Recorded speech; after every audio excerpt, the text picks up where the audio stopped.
So in the previous video, I left you with a question as to whether this kind of situation is going to amount to an offer.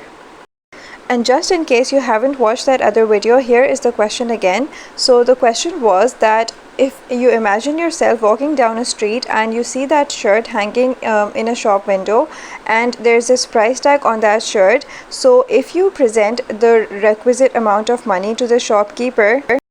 is the shopkeeper going to be bound to sell that piece of shirt to you, that piece of clothing to you, yes or no? And essentially the answer to this question depends on whether that display of the shirt in the shop window counts as an offer. Why? Because if you recall from the definition of an offer that we've already discussed in earlier videos, the key term is,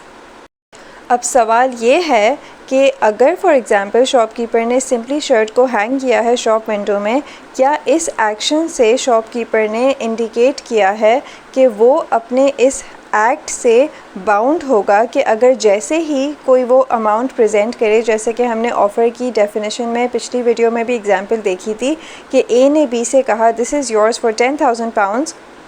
तो उस example में हमने देखा था कि yes definitely ए की statement इस type की थी जिससे ये क्लियरली इंडिकेट हो रहा था कि जैसे ही बी उसको वो 10,000 पाउंड्स कैश देगा तो A is going to be bound to give that item to B जिसके लिए वो पेमेंट कर रहा है, बिकॉज ए की स्टेटमेंट से ये क्लियरली इंडिकेट हो रहा था that he intends to be bound. अब इस सवाल को ज़रा सा एनालाइज कर लेते हैं जवाब देखने से पहले कि अगर सिंपली शॉपकीपर ने डिस्प्ले पर एक प्रोडक्ट हैंग किया है शॉप की विंडो में, तो क्या इस एक्ट से शॉपकीपर ये इंडिकेट कर रहा है कि उसका ये इरादा है, ये उसकी इंटेंशन है कि जैसे ही कोई वो अमाउंट पेश करेगा जो कि प्राइस टैग पर लिखी हुई है तो शॉपकीपर को फ़ौरन से वो आइटम हैंड ओवर कर देना होगा उस बंदे को जिसने भी वो पैसे प्रेजेंट किए हैं। तो इस सिचुएशन में जवाब ये है कि no, this does not amount to an offer, instead it is called an invitation to offer या फिर an invitation to treat. And इससे पहले कि आप कंफ्यूज हो जाएं कि क्यों ये एक इनविटेशन टू ट्रीट है और इनविटेशन टू ट्रीट क्या होता है, let me just tell you a very valid reason ताकि आपको इसकी लॉजिक समझ आ जाए before we move on to the formal definition of an invitation to treat and how it is different from an offer and why we have this concept of an invitation to treat. So the reason is very simple, think about it for a moment. What is going to happen, क्या होगा अगर इसी shop के बाहर आप अकेले नहीं हैं और 10 लोग भी हैं और एट अ टाइम एक साथ उन 10 के 10 लोगों को वो शर्ट पसंद आ जाती है एंड सब एक साथ ही उस शॉप में एंटर होके वो जो प्राइस टैग पर अमाउंट लिखा हुआ है वो प्रेजेंट कर देते हैं। लेकिन लेट्स से कि उस बेचारे शॉपकीपर के पास वो एक ही वाहिद आइटम है, यानी वो एक ही शर्ट का पीस है। तो अब इस काइंड ऑफ सिचुएशन में आप ख़ुद इमेजिन करें कि अगर लीगली, अगर लॉ की आइज़ में इस टाइप की सिचुएशन को भी एक ऑफ़र कंसिडर किया जाएगा कि जैसे ही कोई भी शॉपकीपर कोई आइटम डिस्प्ले पर रखता है शॉप विंडो में, तो इमेजिन करें कि कितना अनरीज़नेबल रिज़ल्ट आएगा। तो इसी वजह से लीगली एक कॉन्सेप्ट क्रिएट किया गया है एंड इसे हम कहते हैं इनविटेशन टू ऑफ़र या फिर इनविटेशन टू ट्रीट। एंड इस तरह की जो एडवर्टिज़मेंट्स होती हैं, जो products for example on display लगाते हैं शॉप विंडो में, तो इस तरह की जो एडवर्टाइज्ड ऑन डिस्प्ले प्रोडक्ट्स होते हैं उनको हम कहते हैं इनविटेशन टू ऑफ़र या इनविटेशन टू ट्रीट, जिसमें कि आप सामने वाली पार्टी को इनवाइट कर रहे होते हैं to make an offer to you.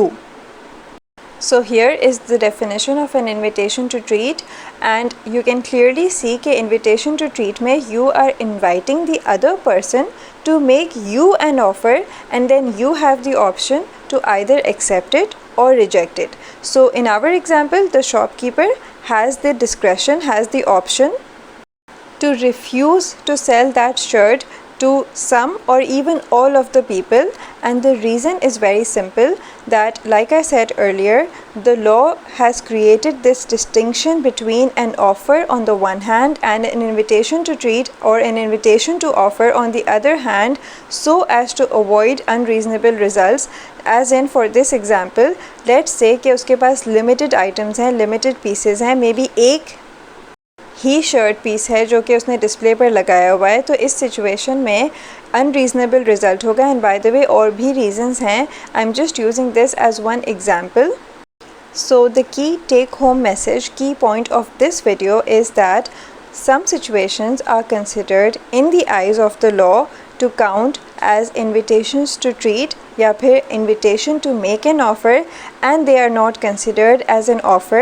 Why? Because अगर हम इस situation को offer consider करेंगे, offer की तरह count करेंगे, तो as we have already seen, जैसा कि हम देख चुके हैं कि offer की definition के मुताबिक अगर एक statement offer count होती है तो फिर दूसरा बंदा bind हो जाता है,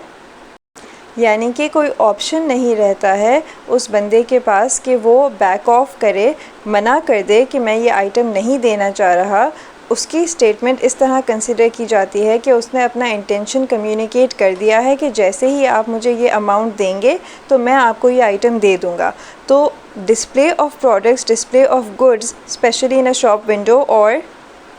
even in a supermarket, let's say supermarket में शेल्व्स में जो प्रोडक्ट्स डिस्प्ले पे होते हैं, तो ऑलवेज़ रिमेंबर कि ये जो है इनविटेशन टू ट्रीट होते हैं, invitation to make an offer होते हैं. एंड जब कस्टमर एक प्रोडक्ट शेल्फ पर से उठाकर कैश काउंटर पर प्रेजेंट करता है तो उस मोमेंट पर ये कस्टमर की तरफ से ऑफ़र होती है to buy that product and the offer is accepted by the person who is at the cash counter when he accepts the amount, that is the money, in return for that product, and that is where the contract is concluded. Yani कि the offer is made by whom? The customer, and the offer is accepted by the shopkeeper who accepts the money when the customer presents it. So please be very clear about this transaction कि offer किसकी तरफ से आती है and accept किसकी तरफ से होती है. एंड इस ट्रांजैक्शन से पहले जो प्रोडक्ट डिस्प्ले पर लगा हुआ था तो वो सिंपली एक इनविटेशन टू ट्रीट कंसिडर किया जाता है and not as an offer. Why? Because like I said there are many reasons and we will consider them in other videos, but for now I have given one very simple reason कि अगर उसके पास limited items हैं तो obviously बात है he can't sell that one item to 10 people. So to formally answer the question that I had asked at the beginning of this video or at the end of the previous video, the answer is a big no. That is, it is not an offer and it is simply an invitation to treat. Why? Because a statement as to price is considered by the law as simply a starting point for negotiations, and this is not considered as an offer that can easily be accepted by the other party. If you are still confused about what an invitation to treat is or what it means or how it differs from an offer, do watch my other video where I compare these two terms.